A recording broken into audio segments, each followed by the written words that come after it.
This is Plant-Based Briefing, Protein for Vegans and Plant-Based Eaters, Part 2 by Brigitte Gemme at veganfamilykitchen.com. And I'm Marian Erickson, and this is the curated content plant-based podcast where I narrate a variety of articles with permission in about 10 minutes or less every weekday on plant-based and vegan topics. And today's article would have been longer than that, so it's a two-parter. I read part 1 yesterday, so go back and listen to that first if you haven't already, and then jump back here for part 2. And now let's get to today's plant-based briefing. Protein for Vegans and Plant-Based Eaters, Part 2, My Point of View as a Meal Planner, Woman and Mother by Brigitte Gemme at veganfamilykitchen.com. How can we get enough protein on a plant-based diet? Elephants, rhinos, and gorillas do it, and we can do it too. But we do need to put a modicum of care into our food choices. Not every plant-based diet is equal. For example, people who eat only white rice, which unfortunately is a reality for some due to food insecurity, come short on overall protein. Indeed, according to the Chronometer app, even those meeting their daily energy needs, 2,000 calories, with 10 cups of cooked white rice, will get only 42 grams of protein and few other nutrients. 10 cups of boiled potatoes with skins bring roughly the same amount of calories and protein, but a lot more calcium, iron, and nutrients in general. What about a more interesting plant food? As an onion lover, I'm pleased to report that 22 cups of cooked onion would also bring not only the required 2,000 calories, but also a whopping 63 grams of protein. This includes a full dose of most essential amino acids, plus plenty of calcium and some iron. Obviously, I'm not recommending that you eat 22 cups of cooked onion per day, but this absurd fact demonstrates that even the most modest plants have plenty of protein and other nutrients too.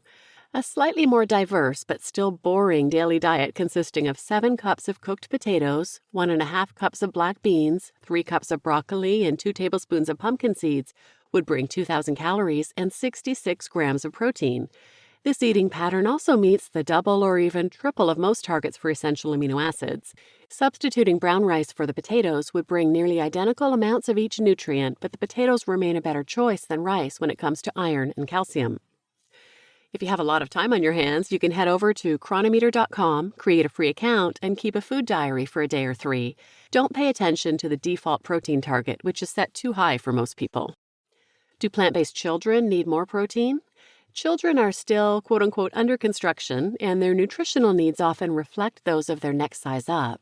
Going back to the formula of roughly 1 gram per kilogram, we have to consider the child's future healthy weight.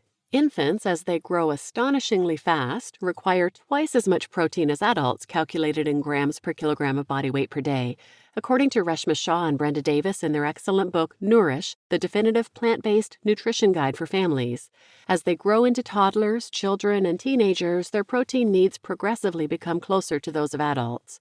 In practice, this is manageable when choosing whole plant foods, avoiding empty calories in favor of whole grains, legumes, vegetables, nuts, seeds, and some fruit. For those with smaller stomachs, Nourish authors Shaw and Davis suggest that it may be a good idea to include small amounts of refined foods such as pasta, because their protein may be more readily absorbable. What about the protein needs of plant-based athletes? There's a lot of serious scientific research and a ton of more or less informed chatter about the role of protein in athletic performance. In Becoming Vegan, Brenda Davis and Vasanto Molina mention that some experts recommend targets as high as 1.3 to 1.5 grams per kilogram per day for endurance athletes and 1.3 to 1.9 grams per kilogram per day for strength athletes eating a plant-based diet. This seems far-fetched, but it is not uncommon for athletes to eat twice as much as non-athletes. If they eat twice as much and choose nutrient-dense foods, they'll automatically be getting about twice as much protein. Those who are seeking to compete at elite and professional levels are already working with their coaching team to establish what works best for them. As for myself, as someone who enjoys physical activity as a way to maintain and increase my physical and mental fitness, without making athleticism the center of my life, I follow 2 rules. First, I make sure to eat enough food. When I train, my energy needs increase. If I eat more food, I'll get more protein, as long as I follow my second rule, which is to choose whole plant foods, such as minimally refined grains, legumes, vegetables, nuts, seeds, and some extra fruit to keep things sweet. What about older adults? If you ask a doctor or dietitian, you'll probably hear that older adults, notably people over 65, need to consume more protein than average. The suggested target would be 1.1 grams per kilogram of healthy body weight. However, not everyone agrees, and the evidence supporting that recommendation is not entirely convincing. See Increasing Protein Intake After Age 65 from nutritionfacts.org, linked here. Many older adults have lower activity levels and tend to lose muscle mass faster when inactive. A decrease in muscle mass leads to a decrease in energy or calorie needs, and many seniors have decreased appetites. As a consequence, they eat less food, so they get less protein. For those eating fewer calories for any reason, every calorie has to count more and provide more nutritional value. Each bite should deliver essential nutrients such as iron, calcium, vitamins of all types, and yes, protein. The 1.1 gram per kilogram target is useful in that it emphasizes choosing nourishing foods, as opposed to refined options and empty calories. For example, brown rice has twice as much protein as white rice.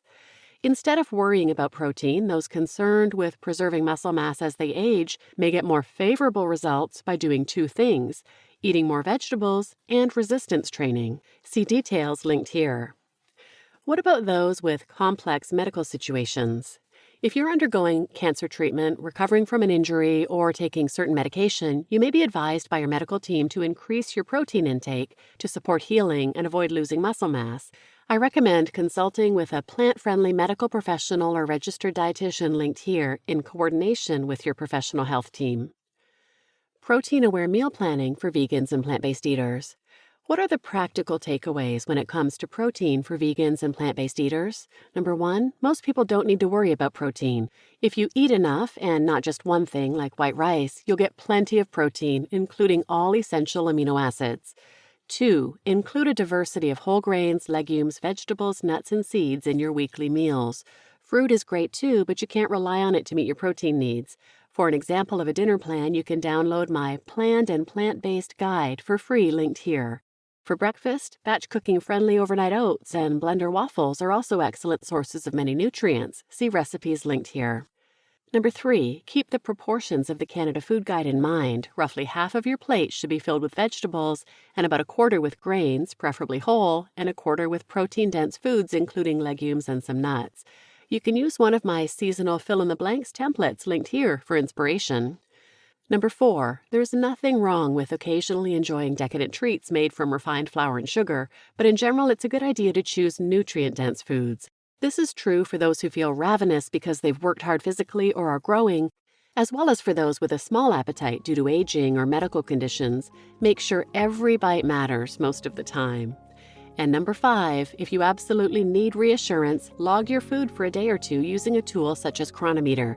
Keep in mind that the default protein target in the tool may not reflect your actual needs. Unless your doctor or registered dietitian advises differently, aim for approximately 1 gram of protein per kilogram of healthy body weight per day, give or take a few grams. You just listened to Protein for Vegans and Plant-Based Eaters, Part 2 by Brigitte Gemme at veganfamilykitchen.com. And I'm your host, Marian Erickson, and as always, I put a link to the original post in the show notes, so you can check out all the links that Brigitte mentioned in the article, as well as additional resources she cites. And I've also done a number of other episodes about protein. Just put protein in the search field wherever you listen, and I'll link one in particular that Brigitte referred to. It's episode 295. It's actually 2 articles from nutritionfacts.org. Changing protein requirements and increasing protein intake after age 65. It specifically talked about how strength training may be more important than protein intake for maintaining muscle mass when you're older. So please share this episode with anyone who might benefit, and thanks for listening.